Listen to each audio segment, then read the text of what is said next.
I am here to talk about transportation. You know, in the world, transportation is roughly 25% of energy consumption.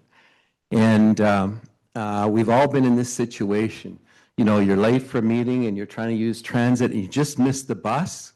And you know that that bus took off maybe early or late because it's a corridor system. Now you haven't made that connection. And of course, the next connection's blown out of the water too. So this morning when I was coming here, it took me an hour and a half, and I was already east of the Don Valley. I wasn't way over in Mississauga. So the question here, of course, is, you know, what happens if we don't address transportation? So we know what it's doing to cities. These are stats from the Toronto area, but this is a major problem. It's not just sustainability from the energy perspective. It's sustainability for the amount of time and stress people have getting around the city using transportation. Some of these stats are staggering. Even the one at the bottom there, you know, 31% avoid visiting family and friends because of congestion. That's amazing. Basically, a third of us aren't getting together as often as we really want to. So what really are the implications? And because time's a little bit short, I won't go through each of those, but I can tell you that if you look at the economic costs, if you look at the climate costs, of course, and the social costs, it is just staggering. Transportation is at the core of everything we do. And earlier today, I was debating at the back with the Electra folks about where our GDP per capita is in Ontario. And I had a group come up from Mississippi to meet me, and they said, well, we're the lowest in the States, but you're now in Ontario even lower. Well, it's because we're congested. Our major cities are congested. Building anything takes forever. So we can't underestimate that energy is only one factor here. There must be a better way. Trellis is what we've invented. It's an elevated pod network. These pods move on a microrail, which is extruded or pultruded composites, which will last 100 years. We invented a switch that doesn't move, that's bidirectional. We eliminated headway. Most rail systems, you know, have this big problem through switches and headway between vehicles. Our pods can run just like cars on the highway. We literally can be back to back to back. So what is a microrail matrix? What is it really good for? Well, here's an example.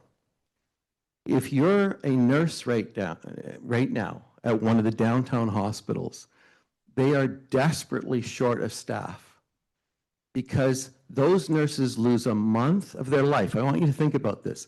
A month of their life every single year going from Mississauga or Scarborough to get downtown.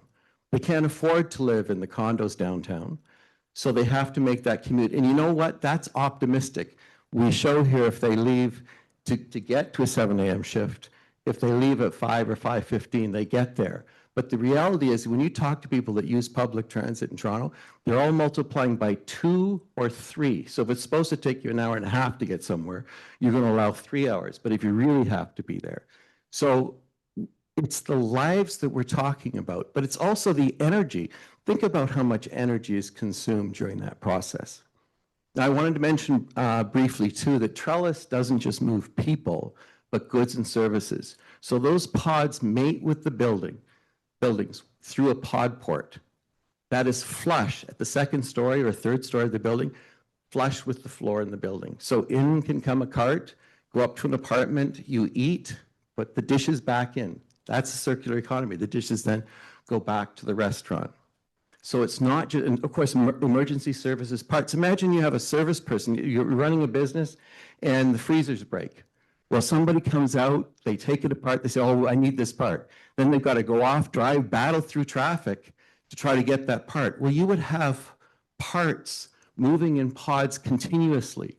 And when somebody's servicing and says, I need this part, that pod will move through the rail. Sort of think of it as aircraft circling before they land. Well, you have parts moving. The whole matrix is a big storage, if you think of it. It's run by an AI that we've developed, a numerical AI. So in the future, cities can look like this instead of like, you see at the bottom of the slide there, those are illustrations from planned communities in Toronto. And they all feature, some of them have these people walking on streets with cars. The reality is it's all relying on the tarmac. We want to eliminate the tarmac. The SDGs are very important, as we all know. These are just different illustrations of how Trellis can really change the system. And I wanted to highlight this slide. I've got one more slide. But if you think about the importance of transportation in terms of well-being, there are 4 key elements: empathy, integrity. Those are the 2 things that are really missing from transportation today. They're missing from the well-being, caring and trust. And that is what Trellis represents. And it sounds almost unbelievable that a pod system makes sense. How could we be constantly building bigger and bigger vehicles? Well, we're building bigger vehicles today because we want to have one driver move as many people as possible. In fact, the way to do it is have individual pods that seat up to 4 people, or have cargo pods that are small. Because Toronto, in a full deployment, would be $20 billion, which seems like a lot of money until you see the TTC's maintenance deficit. You'd have 300,000 active pods. They would be moving through the matrix. If there's any break in the matrix, and I love one of the first presentations showed 2x4s. 1 up is weaker than 2, than 3. Well, when you build a matrix, you don't have a vulnerability. Now, this is my last slide. Actually, there's one of a glacier just after this, but we're talking about energy here. Look at the weight in this column here. The weight per vehicle. Trellis pod is estimated 120 kilograms. Now, we built a 1/6 scale model. Bechtel in the Middle East asked us to build that to show that this could work in Neom. And it's a fully functional model. It's on the internet. I was, chair of the Internet Imaging Protocol. I know protocols. 120 kilograms for a pod versus 13,000 kilograms or 48,000 kilograms for these other vehicles. So the weight of the vehicle is a factor. It's also how often does the vehicle move empty? Because in this chart here, we show vehicle mass per seated passenger. But if you've watched any of the vehicles in Toronto, the streetcars move around empty 99% of the time. When I say empty, 5 to 15 people. So these numbers are as if every seat is full. That doesn't happen very often. With Trellis, the pods are only moving, whether it's your own pod or someone else's pod, or a city pod. It's only moving if it's carrying people or if it's staging. If there's a big event at an arena, they drop you off there.